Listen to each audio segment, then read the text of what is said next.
Hello everyone, welcome to Hindi रोचक कहानियाँ channel. आज की कहानी है घर में करती क्या हो तुम, पलंग ही तो तोड़ती हो तुम। अगर आपको कहानी पसंद आए तो वीडियो को लाइक करें, शेयर करें और चैनल को सब्सक्राइब करें। 16 श्राद्ध शुरू हो गए, नवरात्रे लगने वाले हैं। रविवार को माँ जी का श्राद्ध था, सारा दिन उसी में निकल गया। आज 2 अक्टूबर है, दोनों बच्चों की स्कूल और विशाल की ऑफिस की छुट्टी है।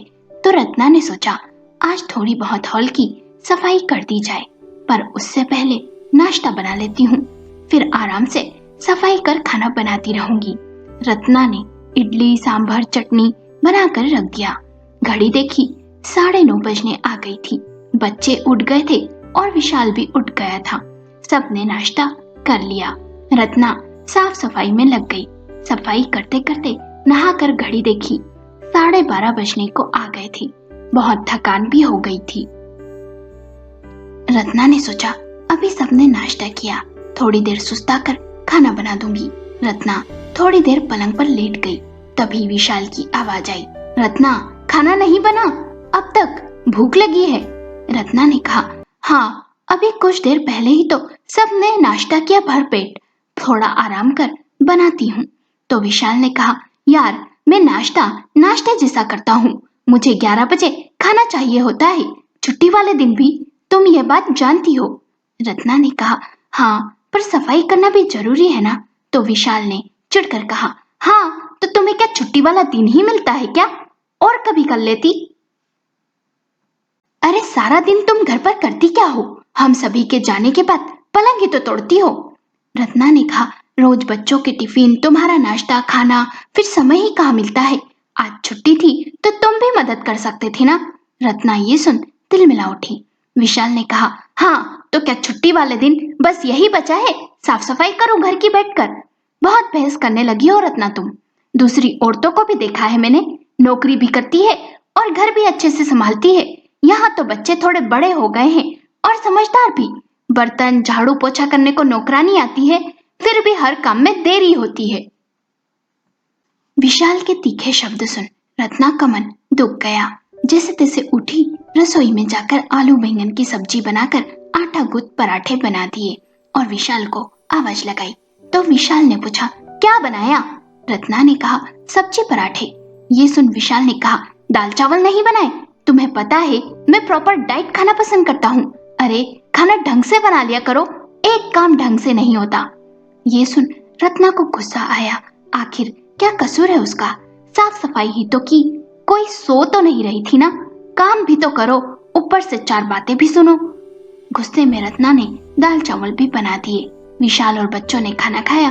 बच्चे दोस्तों के साथ क्रिकेट खेलने चले गए। विशाल बेडरूम में जाकर सो गया।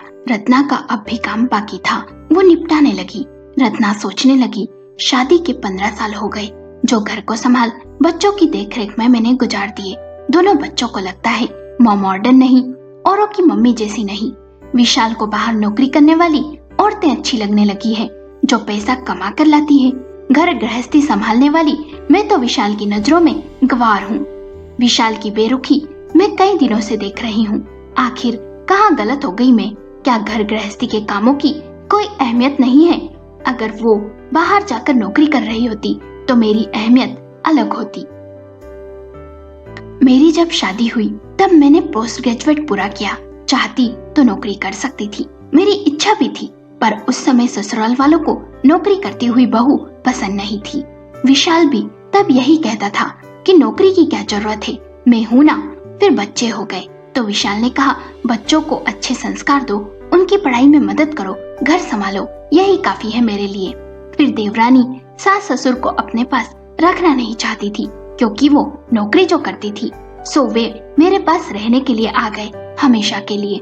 बच्चों को संभालना, सास ससुर की सेवा करना, घर गृहस्थी के काम देखना, सब कुछ तो अच्छे से कितना निभाया मैंने। फिर ससुर जी की मृत्यु के बाद सास का ख्याल रखना, साल में बस 2 बार मायके जाती थी, राखी और गर्मी की छुट्टियों में सास घर संभाल लेती थी। पर 2 साल पहले सास की मृत्यु हो गई तो मायके जाना भी बंद हो गया, क्योंकि घर, विशाल, सबकी देखभाल कौन करेगा। इतना सब करते हुए मैं ही सबको गंवार लगती हूँ। सोचते सोचते रत्ना की आंखें भर आई। कुछ देर बाद फोन की घंटी बजी। रत्ना की बहन का फोन था। उसने पूछा, रत्ना आ रही है ना शादी में? चाचा की बेटी की शादी थी। तो रत्ना ने कहा, बच्चों के टेस्ट हैं, इसलिए वे नहीं आ सकेंगे। ये सुन वहीं बैठी रत्ना के बेटे ने कहा, मम्मी आप अकेली चली जाओ, हम नहीं जा सकते तो क्या हुआ? आप तो जा सकती हो। फिर रत्ना ने विशाल से पूछा तो उसने कहा, ठीक है चली जाओ, हम सब संभाल लेंगे। रत्ना 5 दिनों के लिए शादी में चली गई। विशाल ने कभी भी घर के काम नहीं किए थे, इसलिए सुबह जल्दी उठना, दूध लेना, चाय नाश्ता बनाना, बच्चों के काम, उनको नाश्ता टिफिन देना, सब करने में उसके पसीने छूट गए। कपड़े मशीन में धो दिए, ऑफिस चला गया। ऑफिस से आया तो सिंक बर्तन से भरा था। ये देख बोला, काम वाली नहीं आई क्या? बच्चों ने कहा, नहीं पापा। फिर दोनों बच्चों को बर्तन साफ करने के काम में लगा दिया और खुद ने खाना बनाया। 2 दिन में ही सब याद आ गया।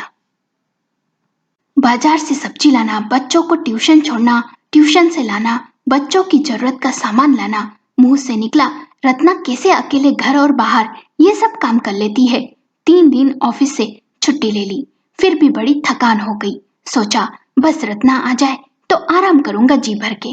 5 दिन बाद रत्ना आ गई तो दोनों बच्चों ने दौड़कर सीने से लगा लिया और बोले, आपकी बहुत याद आई मम्मी, पापा के हाथ का खाना तो पाया ही नहीं। विशाल भी थका थका सा लगा। आते ही रत्ना फ्रेश होकर काम में लग गई तो विशाल ने कहा, तुम थकती नहीं हो क्या? रात का सफर कर आई हो, ऐसा करो दाल चावल ही बना लो। ये सुन रत्ना को हैरानी हुई। फिर खाना खाने सभी डाइनिंग टेबल पर बैठ गए।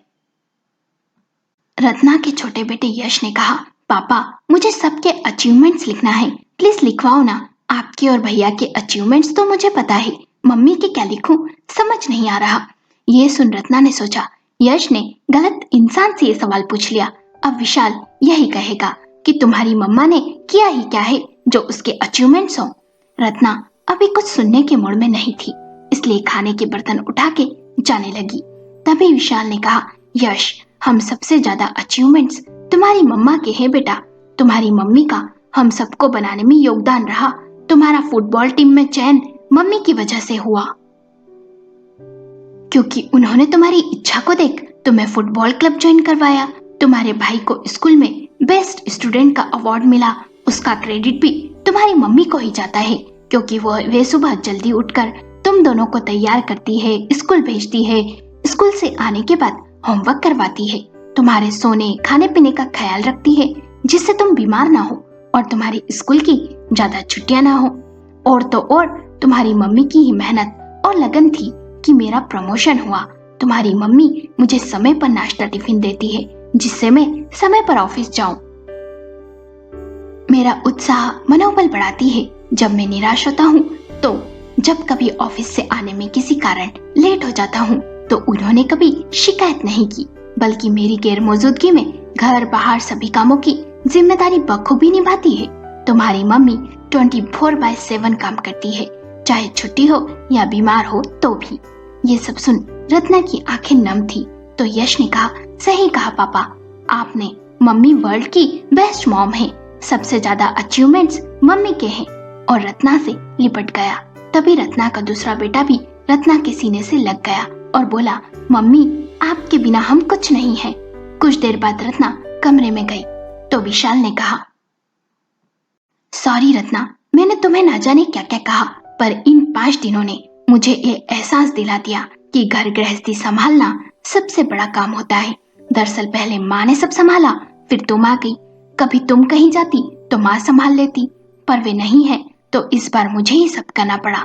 सच में बच्चे घर सब संभालना, बच्चों को अच्छे संस्कार देना सबसे बड़ा काम है जो एक महिला ही कर सकती है, पुरुष के बस की बात नहीं है।